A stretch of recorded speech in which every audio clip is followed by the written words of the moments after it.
600 words. We'll see. Plus. I'm quite honored that Dr. Busher asked me to speak at chapel today. Love in action is the topic. With Valentine's Day approaching, we think of romantic love. And this might inspire you to take action in the way of purchasing a card or flowers or chocolates. Or if you're currently in the doghouse, maybe a diamond bracelet. According to 1 Peter 4:8, love covers over a multitude of sins. The Bible also says that God is love and that we should love others, even those who are difficult to love, like the referee who makes a bad call with a game on the line. How is that for a segue that gives this old coach an opportunity to talk about some things that are near and dear to my heart? The game of basketball has been my passion from the days I followed my dad around the gym in Jameson, Missouri. His basketball players were my heroes, just as our players and Coach Leminski's players are heroes to the kids at the Liberty Elementary Schools where we read this year. Since the early 90s, our players have taken days out of their holiday break to go into those elementary school classrooms and read to them. I bet not one of those kids will ever forget how they looked up to these young men and women and how they might have been inspired to realize that reading is important, yes, even to those tall, cool athletes. Speaking of looking up, as an 8th grader, probably comes as no surprise, I wasn't very big. I was 5 feet tall, weighed 82 pounds. In spite of my small stature, I was able to palm a basketball when I was a 4th grader because I was blessed with these weird thumbs. See, it comes straight down. My dad didn't want me to coach because of the criticism that is bound to result. A coach puts himself or herself on the line a couple of times each week with the knowledge that everyone in the stands is smarter than the coach, and one of the teams will win and one will lose. No coach likes to lose, but I think it taught me a great deal about the ups and downs of life, and I've had my share. I honestly love the game. I honestly love coaching. I honestly love our players, past and present, and I try never to forget them.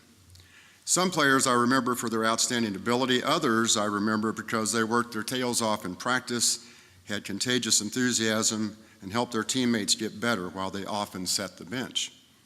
Yes, they really loved the game and their teammates. And when I did bring in the bomb squad, when we felt we had the game in hand, the starters would always stand and cheer, giving them the respect they so deserved as an important link in the chain. And of course, I love William Jewell. It's been a major part of my life, 44 of my 73 years. I really didn't plan to attend here, but when Coach Darrell Gorley came to my town of 175 people and my high school of 51 to recruit me, he convinced me to take a look at Jewell.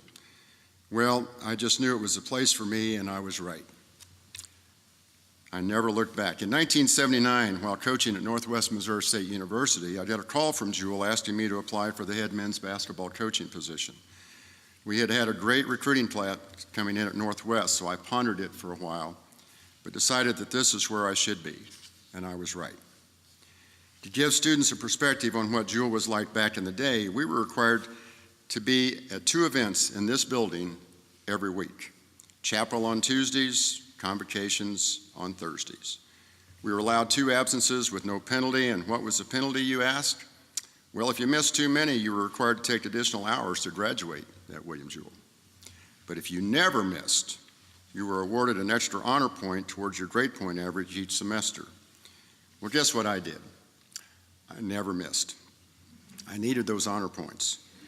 So if you ever see my transcript from Jewell, you'll find an extra 8 honor points, 1 for each semester I attended. Jewell has been a life-changing experience for me. From a coaching standpoint, I've had the honor of leading the Cardinal basketball program here, and here are a few of the statistics. I've coached 1/3 of the basketball teams in the history of the college, 40 out of 120 seasons. I've been honored to coach 36% of all the basketball players who have ever played here. And I've also been honored to coach 44% of the games that have ever been played. It's also been remarkably satisfying to see so many of our former players become basketball coaches, 87 to be exact. One is sitting in the audience right now. So what do all these statistics mean? Well, first of all, it means I'm really old. But it also means I've had the privilege of spending time with some amazing students. When I first took this job, one of my duties was to teach a class entitled PED 100. At the time, a course that every student at Jewell was required to take for graduation. So for several years, I got to be in front of every student on this campus. I must admit that I don't remember all their names, but I've had many approach me as adults and reintroduce themselves. Very special. One of my former players, Lewis Wilson, class of 1988, who's the top assistant now at NCAA Division I Grand Canyon University and who I love and talk to frequently, told me that when he played for me, he thought I was a bad coach because I didn't play him enough. When he started coaching, he found some video of when he played at Jewell.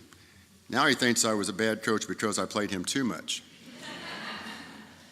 And on his resume, he said that he led the Cardinals to a 32-2 record. Well, honestly, he didn't play a whole lot, so I asked him about the claim, and he said, well, what I actually did was lead the team out of the locker room before every game.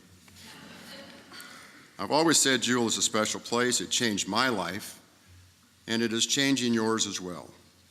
Something you might not realize at this moment. It is love in action because your journey is still in progress. To the freshmen, I say, if your journey at Jewell is even half as good as mine, then you're in for the time of your life.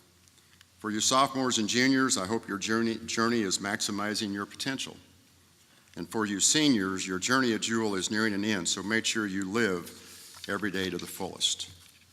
I'm proud to say that my two oldest daughters are graduates of William Jewell College. My youngest, however, went to Drake University in trying her best to overcome that experience. I told her that by leaving Missouri and going to Iowa, she'd raise the IQ of each state. She didn't think that was very funny. It's an old joke, but I'm an old guy. Dr. Busher, I'm certain I've said more than 600 words, so I will close with this. I encourage each of you to continue being a learner throughout your life. I wish each of you the very best. One of my favorite sayings is every day is a great day to be a Cardinal. For me, it has been and forever will be. Thank you.